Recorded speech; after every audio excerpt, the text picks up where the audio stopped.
여러분 안녕하십니까. 방송으로 보는 신문 아침의 매일경제입니다. 오늘도 여러분 앞에는 조간 신문들이 많이 준비되어 있습니다. 그리고 일면 기사부터 바로 출발합니다.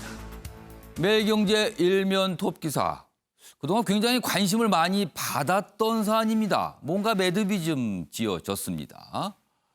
독일 기업 DH, 요기요 팔고 배민 품는다. 요기요, 배민, 배달의 민족. 요즘에 많이들 이용하시죠. 이 기업에 관한 얘기들이 있습니다. 여기 보면 공정위가요. 요기요의 매각을 해야지만 DH가 배민을 가질 수 있게 했습니다. 조건을 단 겁니다. 자, DH 공정위 결정 수용한다. 점유율 99% 배달 앱. 이거는 이루어지지 않았다는 겁니다. 그러니까 규모가 너무 커지니까 일부를 매각하라. 이런 내용입니다. 다음은 동아일보 보겠습니다. 영국발 변이 바이러스 국내 상륙. 그렇습니다. 확인이 됐습니다. 전파력 1.7배, 방역 비상이다. 전파력이 1.7배, 70% 기존 바이러스보다 70% 이상 전파력이 강하다는 겁니다. 내용 좀 더 보면요. 영국발 항공편 중단 하루 전 입국 3명 감염입니다. 그러니까 공항에서 그래도 막은 겁니다. 방역당국 기내 전파 가능성에 대해서 지금 조사를 벌이고 있습니다. 이 부분 지금 굉장히 걱정되는 지점입니다. 모든 입국자 격리 해제 전 추가 검사다. 정세균 국무총리 이번 주 확산세 중대 기로다. 지금 1,000명 하루에 확진자 1,000명 이상 나오는데 조금 밑으로 내려갔죠. 그리고 뭔가 조금 잦아드는 분위기긴 한데 좀 더 확인을 해볼 지점들이 있다는 겁니다. 이번에는 조선일보 보겠습니다. 국가관리시설에서 최악의 감염 사태가 벌어졌습니다. 동부구치소 재소자의 30%가 감염입니다. 국가관리시설입니다. 어제 또 200명 넘게 무더기 확진됐습니다. 총 760여 명으로 지금 집계가 되고 있습니다. 오늘 언론에 따라서 집계 숫자가 좀 다릅니다만 700명 훌쩍 넘어섰습니다. 단일 시설에선 가장 많이 나온 겁니다. 전문가, 정부 도대체 그동안 무엇을 한 것인가? 무능했던 거 아닌가? 이런 지적이 나오고 있습니다. 마지막으로 서울신문 보겠습니다. 변창흠 국토부 장관 공수처장 밀어붙였다. 거여 또 독주다. 어제 국회에서 있었던 상황들 얘기입니다. 그러니까 청문보고서, 장관 후보자의 청문보고서 채택이 됐죠. 그리고 공수처장 추천이 됐습니다. 2명 올라갔습니다. 모두 여당이 밀어붙였다. 이런 얘기입니다. 자, 변창흠 인사청문보고서 채택, 그리고 문재인 대통령이 한 6시간 뒤에 재가를 했습니다. 장관이 된 겁니다. 야당이 동의가 없습니다. 야당 패싱이라는 표현이 등장하죠. 그런데 지금까지 이런 경우가 26번째입니다. 좀 많습니다. 오늘 임기 시작입니다. 그리고 공수처장 후보자 김진욱, 이건희 두 인물이 추천됐는데요. 모두 대한변협에서 추천한 인물입니다. 야당은요.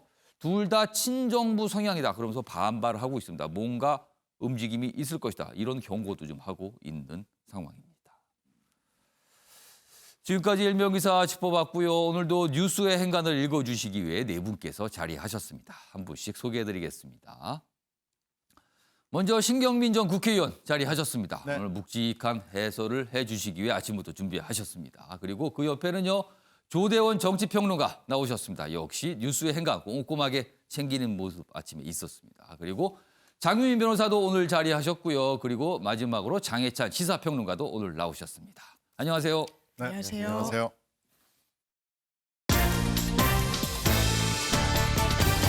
오늘 다룰 주요 이슈들을 4가지 키워드로 정리했습니다. 아침을 여는 키워드입니다. 첫 번째 키워드 화면에 준비되어 있습니다. 코로나 감옥입니다. 동부구치소 얘기입니다. 감옥인데요. 그 안에서 엄청난 확진이 이뤄진 겁니다. 그 안에 계신 분들 여러 가지 문제 때문에 들어가 있긴 하지만 어떻게 할 수 있는 방법이 없었잖아요. 과연 이것은 어떻게 책임을 물어야 하는 것인가? 지금 이런 얘기 나옵니다. 두 번째 키워드는 26번째입니다. 변창흠 국토부 장관 후보자 어제 임명이 돼서 장관이 됐습니다. 그런데 야당의 동의 없이 야당이 청문보고서에 참여하지 않은 채 26번째 현 정부 들어서 장관 인선입니다. 그리고요, 세 번째 키워드는 역풍 안 온다. 지금 여당 내에서 일각에서 나오는 주장입니다. 윤석열 검찰총장 탄핵 소출하자. 탄핵하자는 얘기잖아요. 그런데 여당 지도부에서는 이거에 대해서 좀 굉장히 신중해야 된다. 꼭 그럴 필요 없다. 이런 반응임에도 불구하고 역풍 안 온다 이런 얘기가 나옵니다. 역풍 안 온다. 그리고요, 마지막 키워드는 가사 도우미 퇴직금. 지금 정부에서 이런 내용의 정책을 추진하고 있습니다. 이 내용까지 준비되어 있습니다. 자, 그럼 아침의 매일경제의 첫 번째 이슈는 코로나 상황 좀 짚어보겠습니다. 변이 바이러스. 좀 전 세계 거의 모든 나라를 좀 긴장시키고 있습니다. 어린이도 쉽게 감염되는 영국발 변이 바이러스. 국내 확산세에 기름을 붓는 건가? 또 다른 걱정입니다. 지금 백신이 나왔잖아요. 접종이 시작이 됐습니다. 물론 우리나라는 좀 내년 넘어가야 되지만 각국에서 시작이 됐기 때문에 이젠 코로나 바이러스 뭔가 잡을 수 있는 거 아닌가라는 생각을 하는 터에 변이가 나온 겁니다. 정확하게는 잘 모릅니다. 지금 어떤 성격을 갖고 있는지. 내용 보겠습니다. 한국도 뚫린 변이 바이러스 어떻게 다른가 설명이 좀 돼 있습니다. 치명률 더 높지는 않다. 기존 백신으로도 예방 가능한 것으로 전문가들은 얘기하고 있습니다. 과도한 공포감 가질 필요 없다. 이런 당부도 좀 나오고 있습니다. 그러니까 전파력은 굉장히 강하지만 치명률 자체는 뭐 비슷하다 이런 거죠. 그나마 다행이다. 이런 얘기입니다. 이달 중순에 입국한 80대 사망, 가족 3명도 변이 바이러스 감염 확인 뭐 이렇게 돼 있습니다. 이런 내용을 좀 많이 좀 소개가 되고 있는데요. 자, 그럼요. 이와 관련된 방역 당국의 설명부터 좀 들어보겠습니다. 이 영국 변이 바이러스로 인해서 전파력이 높아지고 그걸로 인해서 R값이 0.4 이상 증가할 수 있다라고 해서 역학적인 상황을 근거로 전염력이 높다라고 판단을 하고 있는 상황입니다. 저희도 이제 이 변이 바이러스가 최대한 국내에 유입돼서 전파력을 높이는 것을 막는데 차단하는데 최선을 다하겠고, 만약에 이 전파력이 큰 그런 변이 바이러스가 국내에 유입될 경우에는 이제 영국에서 경험했던 것처럼 전파력을 높일 수는 있다고 판단하고 있습니다. 자, 변이 바이러스 관련 기사 하나 더 보겠습니다. 다음입니다. 록비공 같은 변이, 전파 속도 빨라 치사율 높아질 수도. 앞선 기사에서는 치사율은 비슷한 거 아니냐 이런 분석인데 아직까지 정확하게는 모르는 거거든요. 그래서 혹시라도 이게 또 문제를 일으킬 수 있지 않은가 이런 분석도 좀 조심스럽게 나오고 있습니다. 내용 보겠습니다. 지금 상황은요, 사실은 과도하게 걱정하는 게 먼 훗날 보면 더 안전할 수도 있습니다. 그래서 전문가들이 좀 그런 분위기도 있습니다. 기존의 S, V그룹보다 전파력이 높다고 합니다. 국내 최대 유행 G그룹에서 변이가 발생했다. 전문가들, 변이 맞춰 백신 재설계 가능하다. 그러나 지금은 변이 바이러스예요. 그런데 이것이 변종 바이러스로 진화할 가능성 배제 못한다. 그럼 변이와 변종의 차이가 있다는 건데 여기 진화인데요. 이거는 나쁜 진화죠. 근데 아직은 변이 수준이고 변종까지는 안 갔다는 겁니다. 그렇다면 변이와 변종의 차이가 있을 겁니다. 그 부분 좀 설명 좀 드리겠습니다. 다음 화면입니다. 여기 보시면요. 지금 발견된 건 변이입니다. 변이는 유전자 특성은 같습니다. 근데 염기서열 일부가 바뀌어서 감염력 등이 변한 거. 그러니까 기본적으로 같은 종류입니다. 그러나 약간의 변화가 생겼다. 뭐 이런 거죠. 그래서 변이라는 표현을 씁니다. 기존 백신 효과 있음입니다. 이게 중요하죠. 그런데요, 변종은요, 변이를 반복을 하게 되면 종 자체가 달라지는 겁니다. 다른 게 되는 겁니다. 새로운 백신 치료제 필요한 겁니다. 그렇다면 기존의 백신 안 들 수도 있다는 거죠. 얘는 사스, 메르스, 코로나19도 이거는 변종들입니다. 근데 아직은 변종은 아니죠. 이렇게 가면 큰일 나는 거거든요. 지금은 변이 단계만 있다는 내용입니다. 자, 지금 뭐 이 중간중간에 이제 백신 얘기가 섞여서 있었는데요. 백신과 관련된 기사도 오늘 준비되어 있습니다. 보시죠. 백신 여권 있어야 해외 가는 시대가 오나. 지금 이런 얘기가 각국에서 얘기가 되고 있습니다. 지금요. 미국, 유럽 접종 확인용 디지털 여권 개발 중입니다. 그럼 이 경우에는요. 백신 맞았다는 증명서가 없게 되면 여행이 제한될 수도 있다는 겁니다. 코로나 면역력 있다는 걸 증명해야 입국을 허가한다. 지금 각국에 이런 분위기 잡히고 있거든요. 격리 대신 백신 여권 보여주면 문제가 없으니까요. 그래서 지금 앱들도 개발된다는데 이렇게 되면은요. 지금 사실 개도국 중에서 많은 국가 백신 확보 못하고 있습니다. 그러면 그런 국가들은 어떻게 하냐는 거죠. 거기에 사실은 그 국민들은 해외여행 못하느냐 이런 문제가 발생합니다. 그리고 국가별로 백신 접종 시차가 있거든요. 그럼 그 사이는 어떻게 할 거냐. 이른바 백신 디바이드 우려입니다. 여기 보시면 사진 좀 잠깐 볼까요? 각국에서 지금 개발 중인 백신, 이른바 백신 여권인데 백신을 맞았다는 확인을 보여주는 앱입니다. 애플리케이션이죠. 이렇게 개발이 지금 되고 있는 상황입니다. 이걸 핸드폰 또는 다른 방법으로 증명해야지만 될 수도 있다는 겁니다. 자, 그럼요. 여기서요. 백신과 관련해서 어제 문재인 대통령 청와대 회의에서 한 얘기가 있고요. 그리고 정은경 질병관리청장도 관련돼서 한 얘기가 있습니다. 확인해 보겠습니다.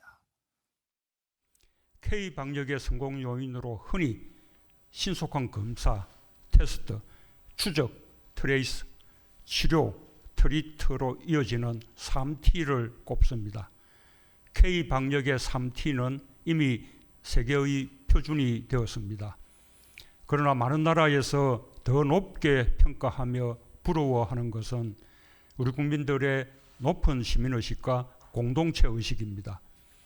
우리나라가 백신을 충분히 확보하지 못했다거나 접종이 늦어질 것이라는 염려가 일각에 있습니다. 사실이 아닙니다.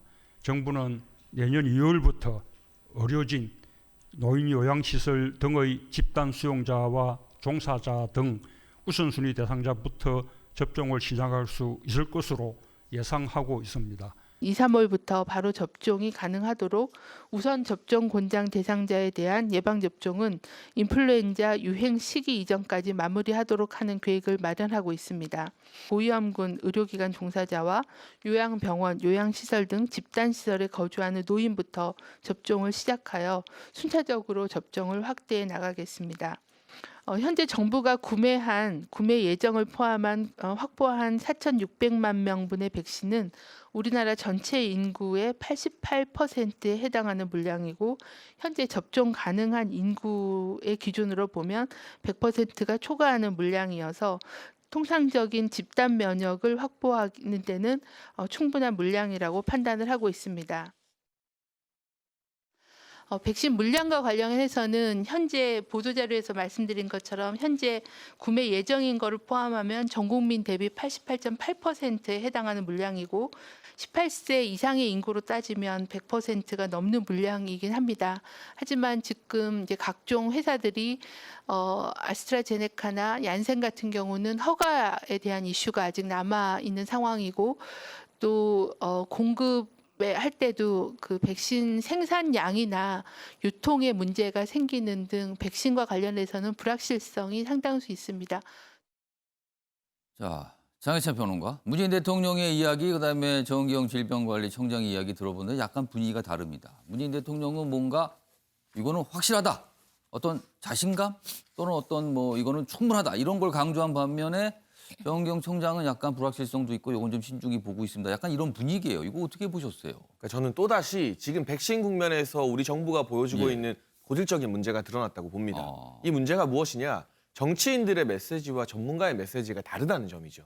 그렇기 때문에 오히려 국민들에게 더 큰 혼란과 우려를 지금 낳고 있다고 보여지는데 문재인 대통령이 사실 지난주에는 이런 메시지를 냈습니다. 우리나라 백신 접종 예. 특별히 늦지 않게 하겠다. 아, 그 말 자체는 남들보다 빠르지는 않는다. 어느 정도 늦는다는 것을 전제하고 있었습니다. 하지만 그로 인해서 여러 비판 여론이 확산되자 어제 올해의 마지막 수석 보좌관 회의에서는 예. 이미 충분한 물량 확보했다. 그리고 추가 물량도 확보를 추진하겠다. 아. 우리가 백신 지금 준비가 늦는다고 하는데 전혀 아니라고 말씀을 하셨습니다. 뭔가 좀 불안을 좀 가라앉히려는 걸로 보여요. 어제 네. 바로는요. 그런데 같은 날 이 정은경 청장의 발표가 어제 있었습니다. 예. 물론 같은 장소는 아닙니다만. 예. 여기에서 정은경 청장의 메시지를 보게 된다면 백신 관련해서 생산량의 문제, 허가의 문제, 또 유통의 문제. 예를 들면 일부 백신 같은 경우는 콜드체인이라고 하는 저온 상태에서의 유통망이 갖춰져야 접종을 맞을 수 있기 때문에 이런 문제들 때문에 불확실성이 있다고 말을 했어요. 확실하게 우리가 늦은 것이 아니다. 예. 걱정할 필요가 없다는 대통령의 메시지와는 분명히 결이 다릅니다. 그리고 구매 물량에 대해서도 지금 뭐 18세 이상 국민으로 따지면 100%라고 말을 하고 있지만 예. 전 국민 대비 확보하는 것이 한 88%거든요. 예. 근데 우리나라가 참 OECD 통계를 좋아하는데 이 OECD 가운데 37개국 중에요. 예. 32개국이 연령을 따지지 않고 전 국민의 100%를 초과한 물량을 확보했습니다. 아. 그런 부분을 우리가 비교해 보면 다른 OECD 국가 대비 백신의 확보 물량 자체도 다소 적은 것이 아니냐. 예. 말이 좀 다른 게 국민들이 그럼 대통령 말을 들어야 되나 정은경 청장 말을 들어야 되나 이 부분에서 또 혼란이 올 것 같고요. 예. 그 전날인 27일을 보게 되면 청와대 노영민 비서실장 같은 경우는 내년 2월에 의료진 접종하고 예. 2분기부터는 전 국민 접종한다. 말을 했지만 예. 행정부를 책임지는 정세균 총리 같은 경우는 아직까지 딱 못 박을 수는 없다고 말을 또 했어요. 신중하게 얘기했죠. 그렇죠. 또 말이 갈리는 거죠. 자꾸 이 청와대와 정부 전문가들 사이에 말이 갈리는 부분이 예. 우리 국민들로 하여금 더 많은 혼란을 주고 있지는 않은가. 예. 이 메시지의 부분에 있어서 저는 청와대는 좀 빠지고 정부 당국자와 전문가들을 전면에 예. 내세워서 상황을 솔직하게 전하는 것이 어. 차라리 더 낫다는 그런 조언을 드리고 싶습니다. 그러니까 장희찬 평론가는 이게 좀 국민들로서는 약간 메시지가 달라서 좀 혼란스러울 수 있다 이렇게 지적을 해주셨어요. 자 그런데 신경민 전 네. 의원께는 이 질문을 드릴게요. 그러니까 국가 지도자의 역할과 방역 전문가의 역할이 좀 다를 수도 있다. 뭐 그런 측면도 또 보이기도 합니다. 어떻게 보셨어요? 이 제품은요. 예. 굉장히 특수한 이 고성능의 상품이죠. 예. 그리고 생산만 한다고 되는 게 아니고 예. 또 전 세계적으로 수요가 있기 때문에 생산부터 접종까지 하기 위해서는 예. 운송도 복잡하고 그렇습니다. 굉장히 복잡한 과정을 거칠 수밖에 없기 때문에 이것은 좀 신중하게 얘기하는 게 맞고요. 그리고 전문가들이 말을 하게 하는 것이 맞고요. 아. 지금 자꾸 여야가 싸우다가 보니까 예. 서로 인신공격 비슷한 얘기까지 하고 그러는데 그렇게 하는 것은 저는 맞지 않다고 봅니다. 아. 따라서 전문가들이 결정을 하고 전문가들이 실행을 할 수 있도록 예. 장을 넓혀주고 여야는 좀 같이 빠지는 게 좋죠. 자꾸 공포를 프로모션하는 것은 맞지 않아 보입니다. 예. 그러니까 이거는 사실 굉장히 전문적인 영역이잖아요. 그러니까 전문가들이 뭔가를 발표하고 설명을 하게 하는 게 훨씬 더 국민들 입장에서는 좋다. 이런 지적을 좀 해주셨습니다. 자, 아까 키워드에서 소개를 좀 해드렸는데요. 동부구치소 상황 좀 짚어보겠습니다. 동부구치소 233명 추가 확진. 그냥 확진이 아니라 추가 확진입니다. 더 늘어난 거예요. 법무부 안일한 대응한 거 아니냐 이런 비판이 나오고 있습니다. 누적이 지금 700명 훌쩍 넘어갔습니다. 지금요. 전체 인원의 뭐 30%, 뭐 4분의 1이라는 통계도 있고요. 30% 통계했는데 아무튼 굉장히 많죠. 첫 확진 3주 만에 뒷북 전수조사를 했다. 확진자 340여 명 청송교도소 이감이다. 이제서야 이제 조치가 이루어진 겁니다. 관련 기사 하나 더 보겠습니다. 마스크 안 주고 늑장 검사, 코로나 감옥이 됐다. 코로나 감옥이라는 표현이 나옵니다. 최악의 감염 사태, 요 아래로 갑니다. 확진자 나온 후에 마스크 주고 전수 검사 3주 지나서 실시했다. 앞서서도 소개가 됐죠. 운동도 실내에서 하는 3밀 구조입니다. 그러니까 여기는요, 이렇게 야외 운동장이란가 이런 게 없어요. 그냥 건물 형태거든요. 법무부 초동대처 제대로 한 겁니까? 이 기사는 이렇게 묻고 있습니다. 자, 장훈미 변호사. 네.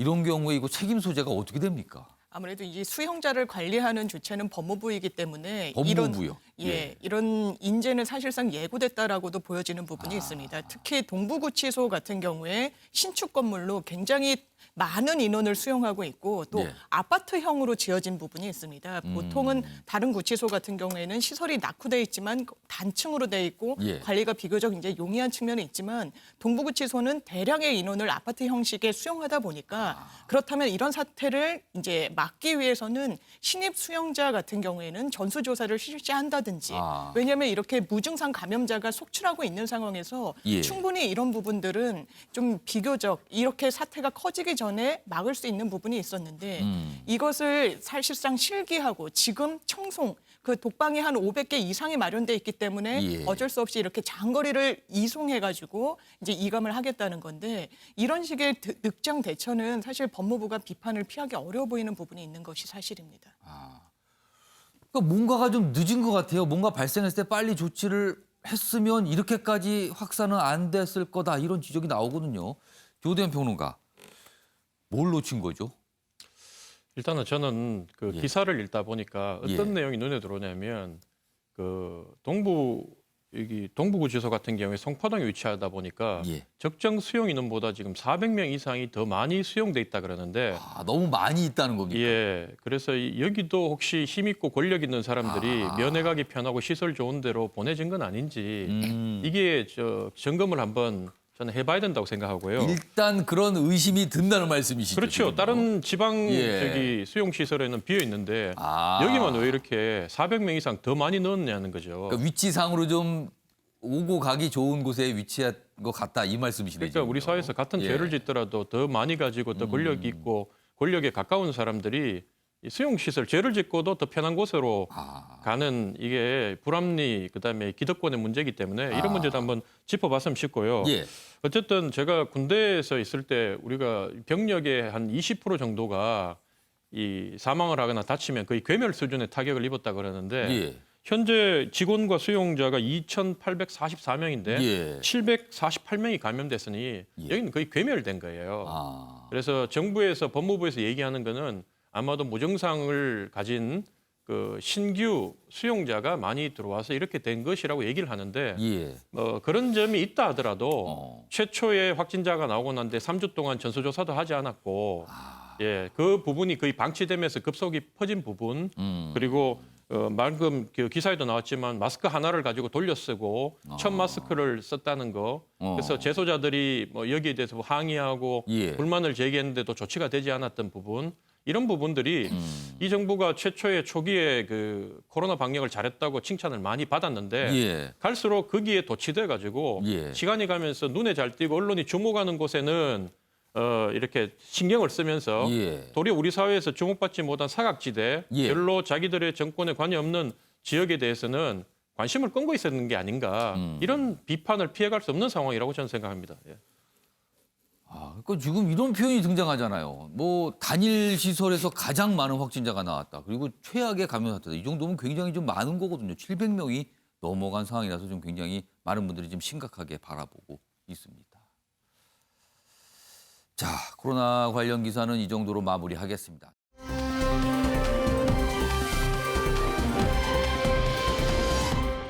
다음은 변창흠 국토부 장관입니다. 이제 장관이 됐죠. 임명이 됐습니다. 그와 관련된 내용 좀 다뤄보겠습니다. 어제 국회 상황이죠. 국토위원회, 국토위 상황입니다.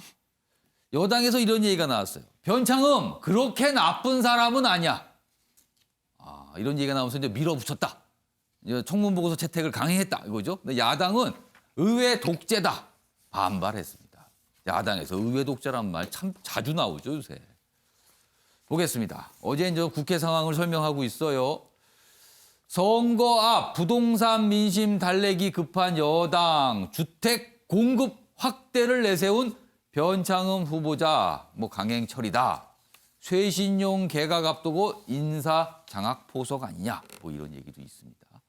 야당 비상식적 망원 논란에 문제 많은데 블랙리스트 작성 혐의 등 형사 고발한다. 그리고 정의당도 어제 유감 표명을 좀 했어요. 임명에 대해서. 지금 어제 상황을 좀 나타내고 있습니다. 자, 그럼요. 이 주제와 관련해서 아침에 매일경제의 시그니처 코너입니다. 빈칸 채우기 지금부터 해보겠습니다. 패널분들이 상상력을 발휘하셔서 빈칸에 들어갈 표현을 좀 맞춰주시는 겁니다. 여기 준비돼 있습니다. 이 내용은 장윤미 변호사하고요. 장혜찬 평론가 두 분께서 한번 좀 맞춰주시면 어떨까 합니다. 제가 설명을 좀 하는 동안 힌트가 있을 수 있습니다. 자, 문재인 대통령 변창흠 임명 강행. 그런데요, 이 상황에 대한 뭔가 해석을 했습니다. 물음표 남긴 무엇이다. 이 상황이 무엇을 물음표로 남겨놨답니다. 뭔가 지적이 들어갈 것 같죠. 내용 보겠습니다. 당청은 국명 전환을 모색했지만 여당 단독 인사청문보고서 채택 후 청와대는 6시간 만에 임명 재가를 했습니다. 그다음에 김현미 장관 퇴임 17분 후 임명 속도를 냈다. 야당 동의 없는 26번째 장관급 인사다. 민주당은요. 요 부분이 아마도 힌트가 되지 않을까 싶네요. 민주당 쇄신 민생 진정성에 상처를 입은 거 아니냐. 지금 이 모습이 국민의힘은 뭐 형사 고발 방침 뭐 이런 내용을 좀 밝기도 했다는 겁니다. 여기 뭔가 좀 힌트들이 좀 있습니다. 지금요. 이걸 맞추실 수 있는. 자, 그럼 이와 관련된 영상 준비한 게 있는데요. 먼저 확인해 보겠습니다. 의견이 있으신 의원님 계시면 말씀해 주시기 바랍니다. 그동안의 후보자 현미경으로 지켜봤는데 거두절미돼서 너무 매도당한 점이 있다. 그렇게 나쁜 사람 아닌 것 같습니다. 새벽까지 진행된 그 인사청문회에서 그동안 제기되었던 의혹들이 해소되기는커녕 오히려 그 정폭되기만 했습니다. 그러면 이상으로 오늘 우리 위원회 보고서 채택에 대해서 찬성하신 위원님들 일어나 주시기 바랍니다. 내년이면 집권 5년 차를 맞습니다. 정부는 자칫 느슨해지기 쉬운 마음을 다잡고 더욱 비상한 각오로 국정에 임하겠습니다. 초심을 되새기며 신비일전하여 국가적 위기를 국민과 함께 극복해 나가겠습니다. 누구도 예상하지 못했던 격변의 2020년이 얼마 남지 않았습니다. 전 세계적 코로나 대유행 속에서 우리가 방역과 경제에서 기적 같은 선방을 하고 있다고 해도 국민들이 겪고 있는 고통은 이루 헤아릴 수 없습니다. 정부는 결코 그 사실을 외면하지 않고 직시할 것이며 전력을 다해 함께 어려움을 이겨낼 것입니다. 험난한 시기를 꿋꿋이 견디며 위기 극복에 힘을 모으고 계신 국민 여러분께 깊은 위로와 격려의 말씀을 드립니다. 자, 어제 문재인 대통령은 초심 얘기를 했고요. 그리고 어제 변창흠 후보자 장관 임명이 됐지요. 그리고 전 국회에서는 약간의 혼란스러운 모습이 좀 있었습니다. 자, 빈칸에 무엇이 들어갈까요? 어제 상황을 뭔가 좀 해석하고 설명하고 있는데요. 장윤미 변호사부터 좀 들어보겠습니다. 무엇이 들어갈 것 같습니까? 네, 제가 이제 인성 논란이라고 쓴 것은 사실 예. 이제 변창흠 청문 그 후보자 같은 경우에 예. 이제 청문회 인사 채택 보고서를 강행한 게 뒷맛이 좀 깔끔하지가 않은 부분이 있습니다. 왜냐하면 사실상 청문회에서 정책 검증이 주되게 논의가 됐어야 됨에도 불구하고 예. 본인의 어떤 인성과 관련된 부분들, 뭐 제자를 특혜 채용했다든지 예. 본인의 동문들을 고위직에 앉혔다든지, 뭐 블랙리스트를 작성했다든지, 예. 또 이제 구의역 사고와 관련해서 굉장히 희생자를 폄훼하는 듯한 과거 어떤 발언들. 행적에 대한 의혹 제기가 있었죠, 계속. 그렇습니다. 예. 그렇기 때문에 이제 민주당에서도 아까 영상에서 보셨지만 그렇게 나쁜 사람은 아니다. 그렇게 나쁜 사람이 아니라는 건 인성면에 있어서는 다소 조금은 나쁘다는 전제가 깔린 게 아니겠습니까? 뭔가 좀 있긴 있었습니다라는 뜻이다. 그렇지만 이제 민주당으로서는 후임자 물색에도 상당히 난항을 겪을 수밖에 없고 예. 또 이 부동산 전문가로서 공급 대책으로 이제 시장에 어떤 그 신호를 주기 위한 적임자로 변창흠 후보자를 지금 이제 장관이 됐는데 장관을 좀 채택한 부분이 있는 것 같습니다. 그렇기 때문에 뒷맛이 좀 깔끔하지 않은 인성 논란을 낳은 그래서 물음표로 남은 부분은 인성 부분이 아닐까 이렇게 생각했습니다. 그래서 빈칸에 물음표 남긴 인성 논란. 이렇게 뭔가 들어갈 것 같다고 추정을 해 주셨어요. 장해찬 평론가는 청문회 통과라고 쓰셨습니다. 설명해 주세요. 네, 저는 사실 이 변창흠 후보자가 임명되는 이제 예. 변창흠 장관이 되는 과정을 보면서 우리나라 국회 인사청문회가 과연 존재 이유가 있는 것인가? 여기에 대해서 본질적인 물음을 던지는 국민과 언론이 또 늘어나게 된 것 같습니다. 여러 보도에서 나왔지만 문재인 정부 들어서 26번째 예. 국회 청문 보고서 채택 없이 임명된 장관급 고위직입니다. 채택 오니까 야당의 동의가 없이. 그렇죠. 야당이 채택을, 동의하지 않고 양이가 일방 채택을 동의하지 하는 않은 것이죠. 상태에서. 네. 예. 사실 야당이 참여조차 하지 않으면 부적격 의견조차 내지 않으면 예. 이 채택을 우리가 온전한 채택으로 볼 수는 없기 때문에 그런데 비슷한 인사가 노무현 정부에서 3번 있었고요. 예. 이명박 정부에서 17번, 아. 박근혜 정부에서 10번 있었습니다. 그러니까 이 세 정부를 합쳐도 15년에 달하는 새 정부를 합쳐도 30번인데 상대적으로 좀 많네요. 지금 문재인 정부는 만 4년이 안 되었음에도 불구하고 예. 26번. 아마도 이 추세라면 재임 기간 중에 역대 새 정부를 합한 것보다 더 많은 이 청문 보고서 야당의 동의 없이 임명하는 장관급이 나오지 않을까 싶은데요. 이 정도 인사 기준이라면 청문회가 그야말로 존재 가치를 상실한 유명무실한 통과 의뢰받게 되지는 않았다. 이런 점에서 국회 본연의 입법부가 행정부를 견제할 수 있는 기능이 이 거대 여당의 독주로 인해서 상실되었다는 점을 좀 지적하고 싶고요. 사실은 변창흠 후보자가 구의역 김군 등에게 한 막말 같은 경우는 예. 아무리 본인이 사과를 했다 치더라도 과거 정부를 한번 견주어 보게 되면 이 정도 망언을 한 인사는 청문회 자리에 앉기조차 힘들었지 않았겠는가.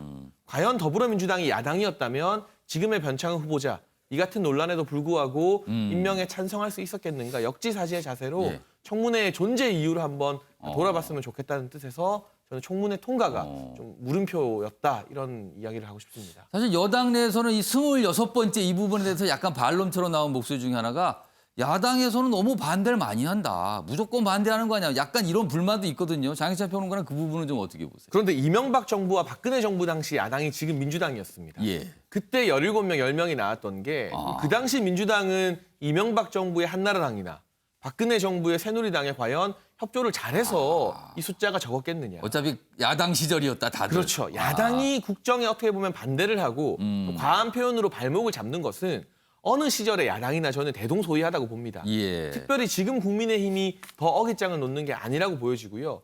그럼에도 불구하고 또 여론의 반대에도 불구하고 임명을 강행하는 기조가 문재인 정부 들어서 좀 콘크리트 지지층을 믿고 더 많아지지 않았나. 이런 측면에 대해서도 좀 겸허히 돌아볼 필요가 있습니다. 그러니까 물음표 남긴 청문회 통과. 그러니까 청문회 과연 실효성이 있는 건가 이런 부분을 좀 지적을 해 주신 답이었습니다. 자, 두 분. 한 분은 인성 논란, 한 분은 청문회 통과. 이런 표현이 들어갈 것으로 추정을 해 주셨습니다. 그럼 지금부터 정답을 확인해 보겠습니다. 문 대통령 변창흠 임명 강행 물음표 남긴 무엇 보여주세요. 인적 쇄신입니다. 그러니까 지금 보면 개각 얘기도 좀 나오잖아요. 사실 개각 얘기를 민주당이나 청와대에서 이렇게 부인하지 않거든요. 그러니까 뭔가 있긴 있을 것 같습니다. 그런 상황에서 뭐 쇄신 얘기도 나오고 민생 챙겨다는 얘기가 나오는데 과연 이 상황이 어떤 쇄신과 맞는 건가? 특히나 인적 쇄신과는 맞아 떨어지는 겁니까? 이렇게 이 기사는 보고 있습니다. 그래서 물음표 남긴 인적 쇄신이다. 이런 표현이 들어가 있습니다. 좀 어려웠나 봅니다. 이 내용이요. 그러고 보니까 좀 맞추기가 만만치 않은 문제가 아닌가 싶기도 합니다. 자, 변창흠 장관과 관련된 기사가 하나 더 있습니다. 보시죠. 자, 이제는요, 뭐 논란 속이지만 장관이 됐습니다. 그렇다면 정책 과제를 만나게 되는 겁니다. 이겁니다. 전세난, 입주 절벽, 풍선 효과. 그러니까 전세난은 뭐 다 아시죠? 지금 뭐 급등하는 거예요. 입주 절벽은 새로운 집, 새 집입니다. 이건 공급 부분이잖아요. 그리고 풍선 효과. 강남을 누르면 강북이, 서울을 누르면 다른 지역이, 수도권을 누르면 지방이 이겁니다. 지금요. 변창흠 기다리는 3대 난관이 있다는 겁니다. 어떻게 될 거냐는 거죠. 서울 아파트값, 전세값 12.25% 올랐습니다. 매매가 동반 상승, 입주 물량 감소 등등등 이렇게 돼 있습니다. 자, 그럼요. 어제 김현미 장관이 좀 물러났습니다. 어제 이임식이 있었는데 그 자리에서 한 얘기가 있습니다. 확인해 보겠습니다. 우리가 함께한 시간에 부족함도 있었겠지만 적어도 당면한 과제를 미루거나 회피하지 않았다는 점만큼은 분명히 말씀드릴 수 있습니다. 저는 이제 여러분께 미완의 과제를 남기고 떠납니다.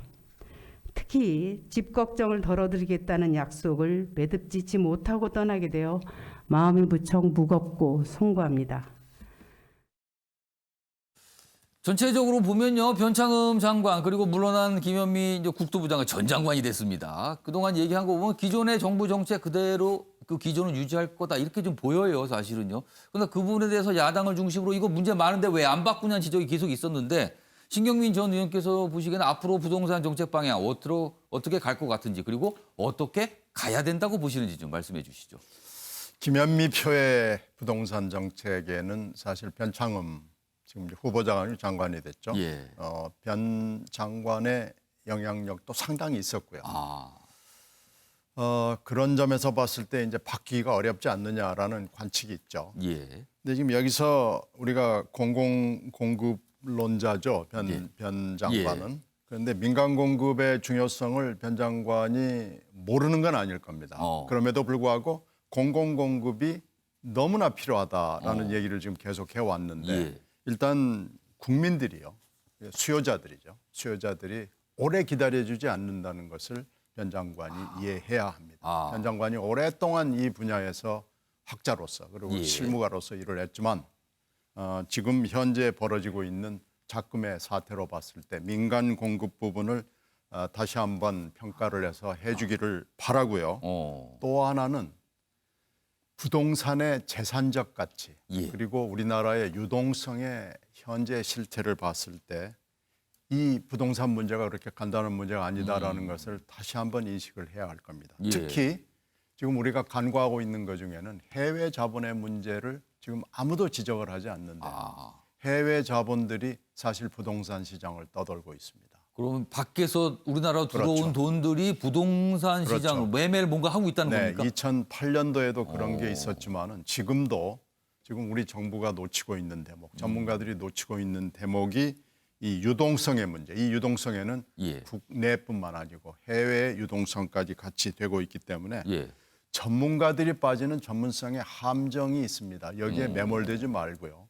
국민들은 오래 기다려주지 않고요. 바로 새해가 되면은 뭔가 대책을 내놔라. 그리고 새로운 시각을 내놔라라고 요구를 할 거기 때문에 예. 쉬지 말고 빨리 준비를 해서 내놓는 것이 지금 변 장관에게 대단히 기묘하고 문재인 정부에게도 기묘한 숙제라고 생각합니다. 그러니까 빠른 시일 내에 뭔가 눈에 보이는 성과를 내놔야지만 국민들의 불만이 좀 가라앉을 거다. 그렇죠. 이런 그리고 말씀이시네요. 우리 국민들이 예. 전문성을 가진 부분이 대단히 많죠. 예. 근데 그 중에서도 교육과 부동산은 다 전문가거든요. 많이들 아십니다. 네, 국민들의 예. 그 실력을 너무 폄하하지 말고 국민들의 실력과 걱정을 불식할 수 있는 방향으로 대책을 세워야 합니다.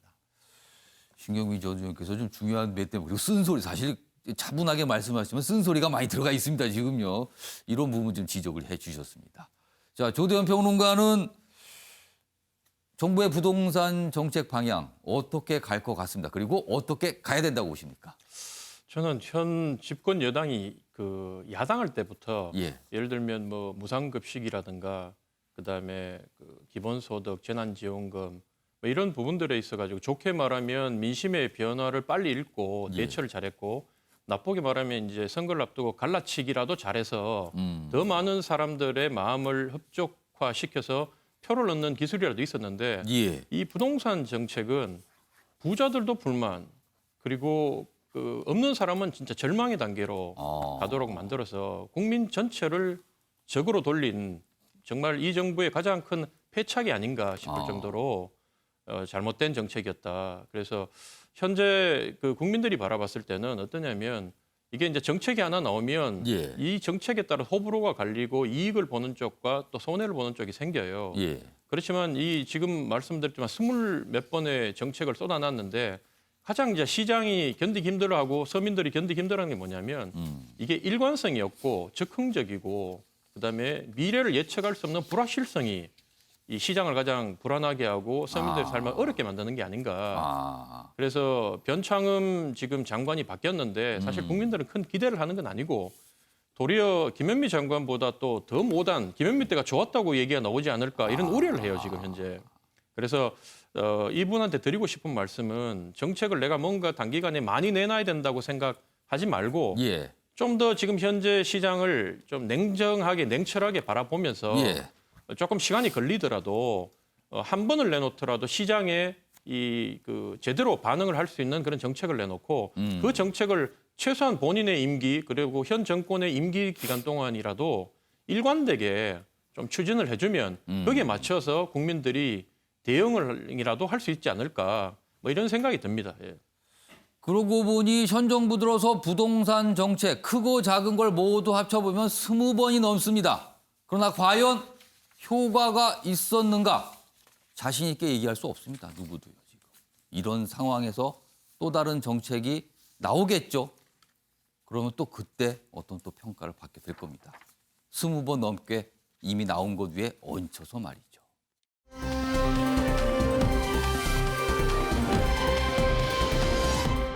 자, 다음은요.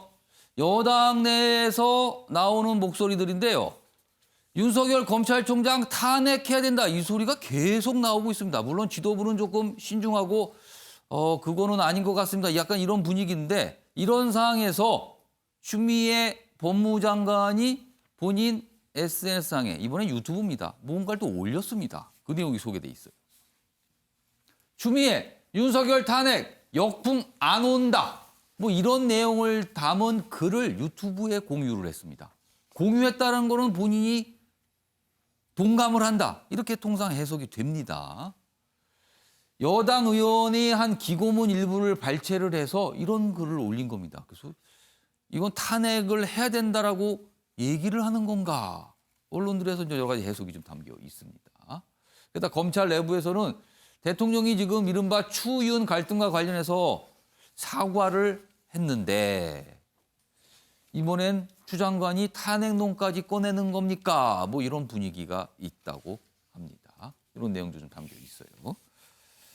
자, 그럼요. 이 탄핵 문제와 관련해서 여러 가지 얘기들이 있는데요. 먼저 영상으로 확인해 보겠습니다.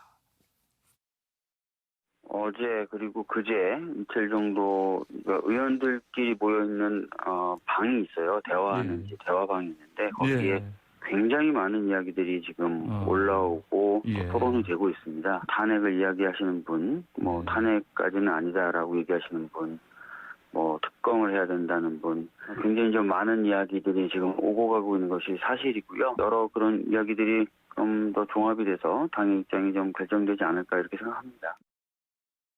김두관 더불어민주당 의원이 연일 윤석열 검찰총장 탄핵을 외치고 있습니다. 무모한 주장이고 정권과 검찰의 대립 양상에 지친 국민들에게 눈살을 찌푸리게 하는 주장입니다. 헌법재판소로 탄핵안이 제출된다 한들 통과될 리가 만무합니다. 이를 잘 알면서도 윤석열 탄핵 주장을 계속하는 것은 바람직하지도 않고 혼란을 가중시킬 뿐입니다. 다양한 의견들을 검찰개혁 특위 안에서 녹여 지혜롭게 조정하고 당에서 책임 있게 결정할 것입니다. 의원님들께서도 최근의 현안을 넓은 시야로 보고 책임 있게 생각해 주시기 바랍니다. 이낙연 대표가 넓은 시야로 좀 봐달라. 그거는 아마 탄핵에 대해서 약간 좀 부정적인 생각을 담고 있지 않나 이렇게 좀 해석이 될 수도 있을 것 같습니다. 자, 신경민 전 의원께는 분석을 좀 해주시라는 질문을 좀 드리겠습니다. 탄핵을 주장하는 의원들의 생각, 그 의원들은 무엇을 보고 무슨 생각을 하는 건가? 그리고 반면에 여당 지도부는 어떤 생각을 갖고 있는 건가? 이미 청와대가 대변인을 통해서 문 대통령의 생각을 분명하게 밝혔죠. 대통령이 사과라는 표현을 썼습니다. 그것도 인사에 대한 사과를 얘기했기 때문에 이건 분명하게 대통령과 청와대의 입장과 생각을 밝힌 거고요. 그럼에도 불구하고 이렇게 탄핵 얘기가 여러 의원들 입에서 나오는 것은 지금 친문 지지층이 갈라지고 있는 겁니다. 갈라지고 있다. 네, 갈라지고 있어가지고 그것이 양쪽으로 분출이 되고 있는데 제가 그 정확하게 퍼센티지는 모르겠지만 예. 거의 양분 상태거든요. 오. 이것을 보고 정치적으로 그쪽에 편승을 하는 기류가 있는 거죠. 김두관 의원 같은 경우가 대표적인데 김두관 의원은 예. 이미 대선 캠프를 꾸렸고요. 그리고 당내외 활동을 통해서 그것을 공개적으로 얘기를 하고 있어서 비밀이 아닙니다. 예. 그러니까 김두관 의원은 지금 그쪽 세력을 보고 얘기를 하는 거고요. 어떤 본인 지지층에 그렇죠. 대한 어떤 네. 호소를 하는 겁니까? 본인이 지금 친문 지지층의 절대적인 지지를 확보하고 싶은 욕심과 욕망이 굉장히 강한 것이 탄핵으로 지금 표출이 되고 있고요. 분명히 호남도 그렇고요, 친문도 그렇고요. 예. 추미애 이 추윤 사태를 보고 양쪽으로 갈라져 있는 겁니다. 그래서 지금 한쪽을 바라보고 있는 건데 예. 이미 대통령의 생각은 분명해졌고요. 이번 사태 1년에 가까운 이 사태는 대통령의 크리스마스 날의 이 얘기로 사실 정리가 됐다고 볼 수 있습니다. 예. 그런데 지금 이낙연 대표가 저렇게 부드럽게 얘기는 하지만 예. 더 이상 이 얘기는 하지 말아달라는 메시지고요. 거의 이것은 말만 부드럽지 분명한 메시지거든요. 그러니까 당 내부는 정리돼 있는 겁니다. 그러니까 지금 상황을 해석을 아까 이제 해주시기를 조금 더 넓게 크게 보면은 이른바 친문 지지자들이 약간 이렇게 갈라지는 모습이 이런 모습으로 나타나고 네. 있다. 이렇게 네. 분석을 해주셨습니다. 그러니까 근데 이게 좀 그렇다면은 본인 지지자를 위해서 목소리를 계속 낼 거 아닙니까? 그래서 아마 이게 쉽게 사그라들지는 않고 그리고 추미애 법무부 장관이 직접 본인 입으로 뭐 한 건 아니지만 이런 글을 본인의 SNS에 살짝 올리는 걸로 봐서는 뭔가 공감을 한다. 뭐 이런 의사표시를 한 게 아닌가 또 이렇게 해석이 되고 있습니다. 자, 장윤 변호사. 네. 혹시요 추미애 장관이 뭐 이렇게 좀 이런 글도 올렸다고 소개가 돼 있고 여기 보면 지지층 결집 분석 뭐 이렇게 또 해석도 돼 있습니다. 혹시 이미 사표를 낸 추미애 장관인데 문재인 대통령이 사표를 반류해서 재신임할 가능성은 혹시 있는 거 아닌가? 뭐 이런 얘기도 좀 조금씩 나오거든요. 어떻게 보세요? 일단 일부 뭐 지지층 사이에서 그리고 일부 예. 뭐 지지자들 사이에서 뭐 청와대 청원을 통해서 뭐 재신임을 해야 된다든지 그리고 뭐 여당의 뭐 특정 의원님 같은 경우에는 뭐 재신임 카드가 남아 있다는 취지로 언급을 하는데 예. 저는 추미애 장관 머릿속에도 이 사의를 표명했을 때 진정성이 있었다면 재신임이라는 어떤 다른 카드는 머릿속에 남아있지 않을 거라고 봅니다. 예. 앞으로 이제 정치인 추미애가 가야 될 길을 본인이 앞으로의 행보를 상당히 고민을 하고 있을 텐데 뭐 본인이 뭐 브라질 여성 대통령을 언급하지도 않았습니까? 예. 이제 이런 맥락에서 볼 때 더 확장성을 가지려면 이제 법무부에 지금 본인이 남아있는 것이 앞으로 자신의 정치적인 역량을 키우는데 도움이 될 거라고 생각할지 그렇지 않을 거라고 생각하고요. 더더군다나 대통령의 머릿속에는 재신임이 더더군다나 없을 거라고 생각합니다. 신경민 의원님 말씀하신 것처럼 예. 이미 인사권자로서 사과를 표명했습니다. 이 의미는 윤석열 총장의 인사권자이기도 했지만 추미애 장관을 발탁한 것 또한 대통령입니다. 이 부분에 대해서 어느 정도 잘못을 시인하는 이런 대국민 메시지를 낸 상황에서 이 사의를 재번복한다. 그리고 추윤 갈등의 제2라운드로 돌입한다. 이것은 아마 선택하기 어려운 카드고 현명하지도 않은 카드일 뿐더러 추미애 장관 역시 원하지 않아야 된다고 봅니다. 자, 장희찬 변호사께서 보시기에는 추미애 장관의 사표가 받아들여질 거로 보세요?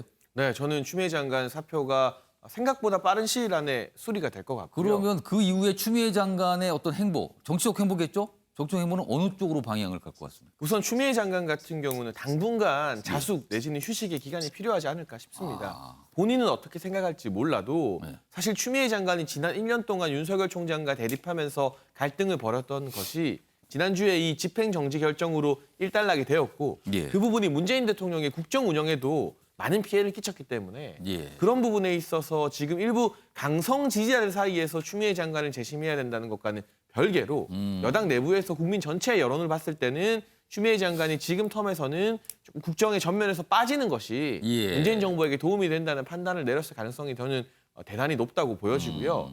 결과적으로 우리가 레임덕이라는 표현을 많이 쓰는데요. 예. 이 레임덕이 단순히 대통령 지지율 떨어지는 현상을 말하는 게 아닙니다. 예. 여권 내부에서 정부 내부에서 대통령의 말이 받아들여지지 않을 때 이것을 바로 레임덕이라고 하는데 예. 그렇다면 지금 문재인 대통령은 이 법원의 집행정지 결정 이후에 예. 국민에게 사과 의사를 표명하면서 예. 어느 정도 이 국면을 이제는 수습하자는 메시지를 분명히 내놓았습니다. 청와대 관계자가 수습이라는 설명을 했어요. 지금 그런 취지다라는. 더 이상 예. 윤석열 총장과의 대립 구도로 이 어. 코로나 시국에서 국정의 동력을 상실하지 않겠다는 뜻이죠. 예. 그런데 김두관 의원을 비롯해서 여당의 여러 의원들이 예. 끝까지 가겠다. 윤석열 총장 탄핵하자. 추미애 장관도 지켜보자. 이렇게 나오는 것 자체가 사실 대통령의 메시지와 대치되는 본인들이 의도하지 않았어도 레임덕 현상을 촉발시키는 것이 아닌가. 예. 그래서 이 국면이 더 길어지면 문 대통령에게 좋을 게 없기 때문에 예. 공수처장 이제 후보도 마무리되지 않았습니까? 하루빨리 오늘 아니면 내일 정도에 추미애 장관 사표를 수리하고 국면을 전환할 필요성을 저는 청와대가 느끼고 있을 거라고 판단합니다. 자, 이번에는요, 대선 주자들 지지율이 좀 나오죠? 그리고 아마 연초가 되면 또 많이 나올 겁니다. 그 내용 좀 다뤄보겠습니다. 어제 2개 정도의 대선 주자 지지율이 좀 있었어요. 공개가 됐습니다. 수개월째 지지율 정체. 누가 정체일까요?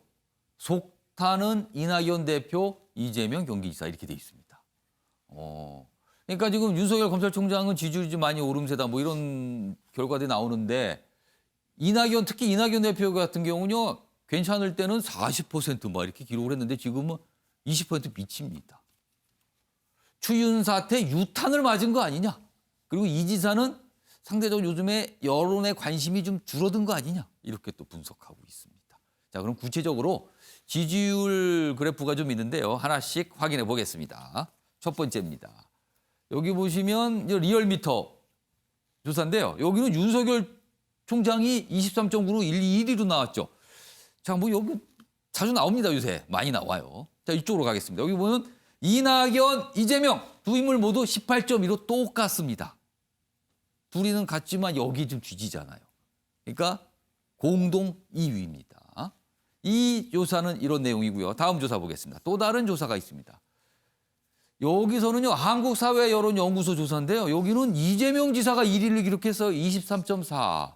그리고 이낙연 16.8. 그리고 조금 못 미쳐서 윤석열 총장 이렇게 돼 있습니다. 그러면은 두 지지율 그래프의 공통점은 이낙연 대표는 1위를 못했다. 둘 다 2위로 나온다. 그리고 20% 미만이다라는 게 됩니다, 지금요. 한쪽 조사에는 각각 20% 이상씩 해서 1위를 했는데 이낙연 대표만은 2위로 몰고 20% 미칩니다.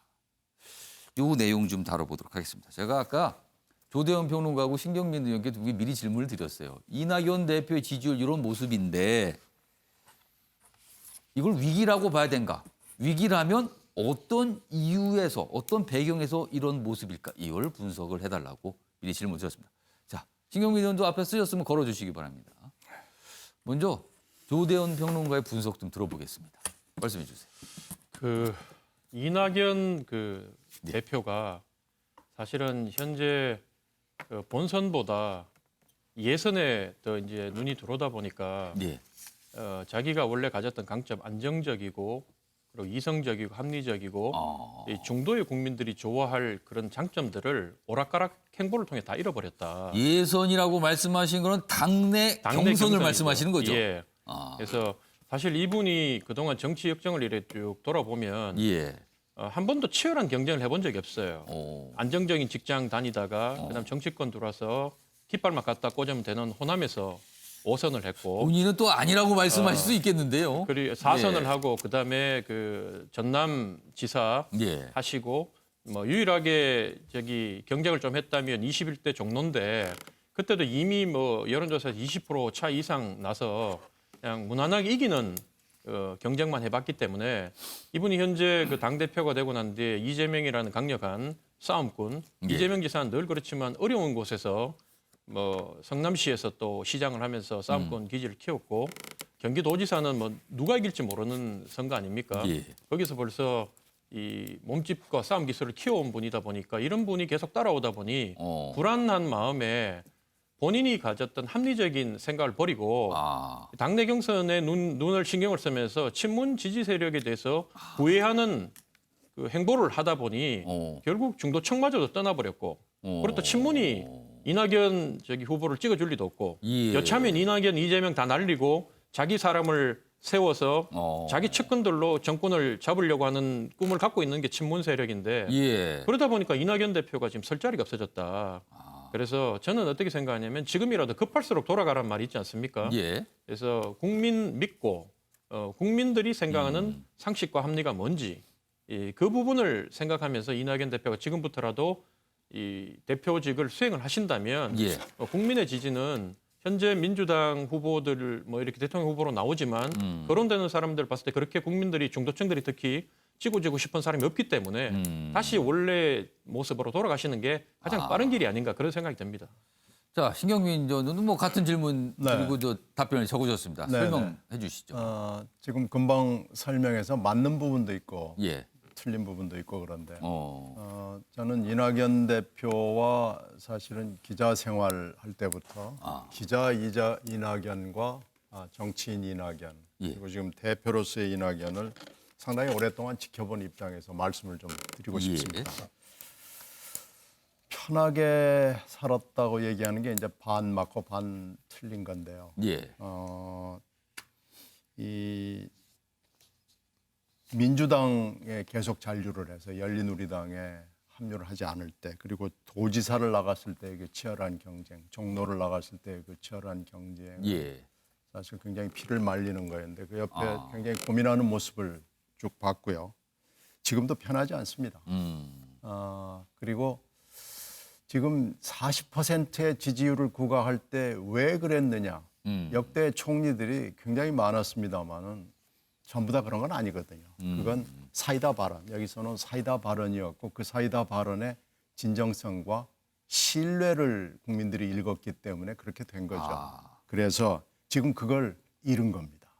지금은 그걸 잃어버렸다. 네, 그걸 지금 사이다 발언을 할 수 없는 여러 가지 여건들이 있고 이 국정을 3년 넘게 책임을 졌기 때문에 이 국정의 책임자로서 함부로 비판을 하고 예. 또 당의 대표로서 야당을 함부로 비판할 수 없는 예. 그런 여건 때문에 그런 건데요.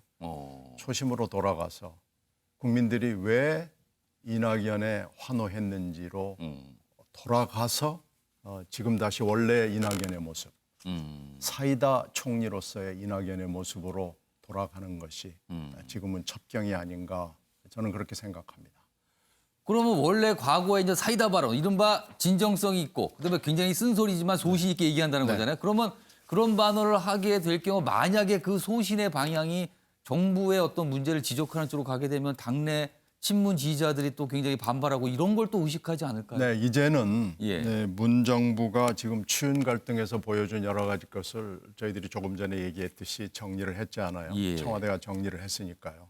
이 추윤 갈등도 이 청와대 정리가 저는 맞다고 봅니다. 이 청와대 정리 기조에 따라서 이것도 정리를 해 나가야 되고요. 예.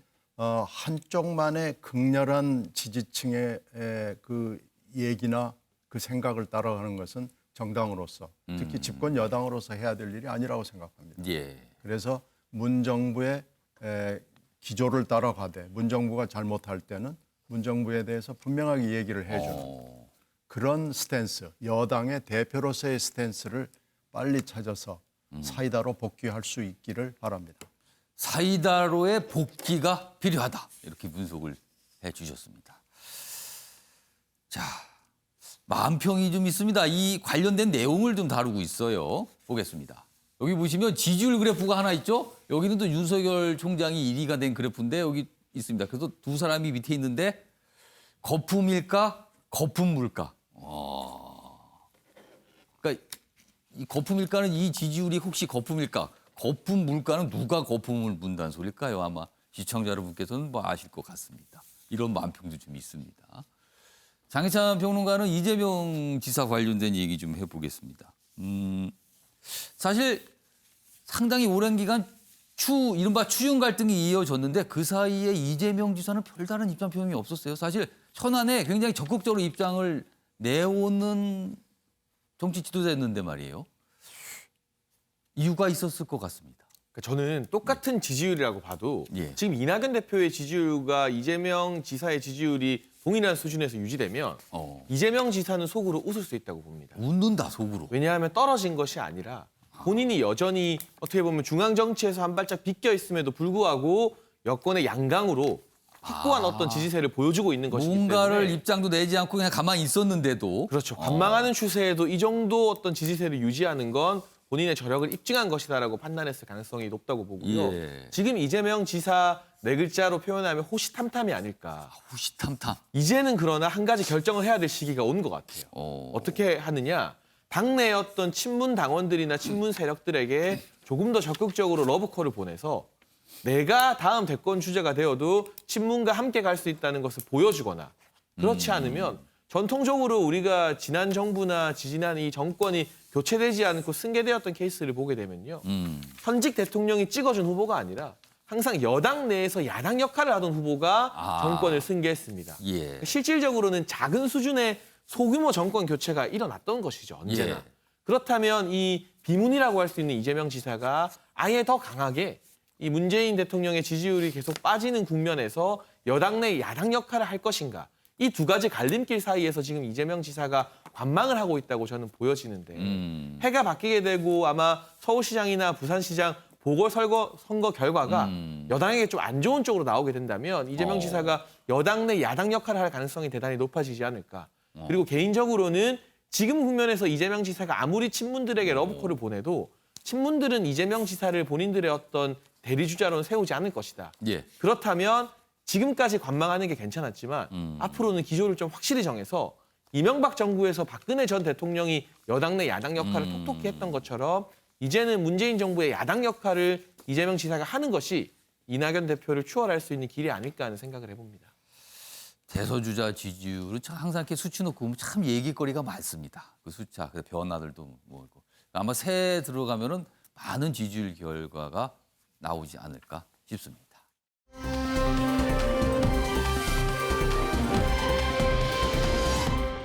다음은 경제 관련 기사를 좀 넘어가 보겠습니다. 몇 가지 전 이른바 경제 활동, 일상 경제 활동이라고 할 수 있습니다. 그런 내용입니다. 첫 번째 기사입니다. 나라도 벌어야지 60대 이상 여성분들 사장님 늘어났다. 그러니까 경제 활동에 뛰어든다는 거죠. 60대 이상 여성분들이 경제 활동을 많이 안 하실 나이라고 일단 그렇게 보이는데 늘어난 동네 가게 3만 곳 가운데 70%가 60대 이상 여성이랍니다. 여성 사장님이 늘어났다는 거예요. 퇴직한 남편 대신 창업에 뛰어들었다. 이런 배경이 있군요. 60대 남성분들은 퇴직하시고 60대 여성분들은 창업에 뛰어든다. 뭐 이런 분위기를 전하고 있습니다. 다음도 아마도 여성분들과 관련이 돼 있는 주제일 겁니다. 보겠습니다. 가사 도우미에도 퇴직금 줘라. 정부 법으로 보호한다. 이런 방안을 정부가 지금 추진하고 있습니다. 관련 법안도 지금 발의가 된 상태라고 합니다. 사회 서비스 혁신 방안인데요. 가사 도우미를 근로자 지위를 준다는 겁니다. 그런데 조건이 좀 있어요. 도우미와 고객 연결만 해주고 수수료만 받는 직업소개소. 이런 데는 상관이 없지만 이런 직업소개가 앞으로 도우미를 직접 고용하는 형태가 된다면 그때는 정부가 인증을 해준다는 겁니다. 그 소개소에. 그럼 그 소개소는 이 가사 도우미를 직접 고용하는 형태로 되는 거예요. 그러면 이 가사 도우미는 근로자 지위를 인정받게 되는 겁니다. 그렇다면 퇴직금 이런 부분도 발생을 하는 거죠. 그런데 아무래도 이렇게 되면 비용 부담이 늘어나는 거 아니냐. 그리고 이게 또 대형 플랫폼 업체들이 또 여길 다 대부분 또 이 시장을 차지하는 거 아닌가. 뭐 이런 지적도 좀 있습니다.